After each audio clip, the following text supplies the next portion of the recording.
Outro tema que para mim é importante é o tema de integridade. E meu papi é delegado, não, especialmente em Holanda, mas também de Corsou e Sint Maarten.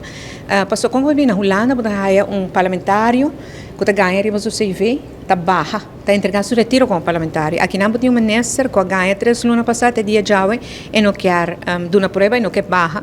Seu parlamentário não tem protegido, não está legando nem parlamento mais tampouco. Então, isso é algo que me está podendo dizer, integridade está stop na fronteira.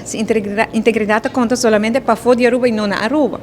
E nada que eu surpreendi com o ministro Gerlin Cruz Hassi, o que ela Hassi, e ninguém de dar claridade na comunidade, ninguém de dar claridade no parlamento, até ganha parlamento, pero é importante para lançar também. Pero de outro bando, me sabia que a meta principal de IPCOTA é network, como ter manter contato com o holandês, parlamentar de Holanda, de Corsou, de Sint Maarten, porque como vai bem, Aruba, Corsou, Sint Maarten, é um país é similar, pueblo não similar, com reto não similar.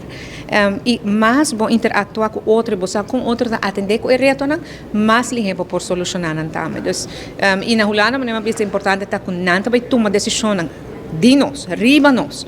E é importante para nós aqui que está passando na Aruba. A reunião também é bom ter ainda, está tratando certo outro tema também de interesse, pero maneira que o presidente do Parlamento de Sint Maarten avisa ainda, IPCO a começar como uma plataforma, caminha que o país ainda trata tema que é difícil. Pero IPCO para abrir uma plataforma que trata tema suave, que não tem discussão. E ela pede para ir back na tema que verdade concerninos. Autonomia, democracia, déficit democrático, arreglo de disputa, coisas assim. Então, nós sostener a ponência de gente e espero que nós mira e cambio aí também. Mas escuta, o presidente de Corsou avisa que nós começamos a implementar o. Nós reunimos, nós papel, nós ponemos o papel, mas não de implementação.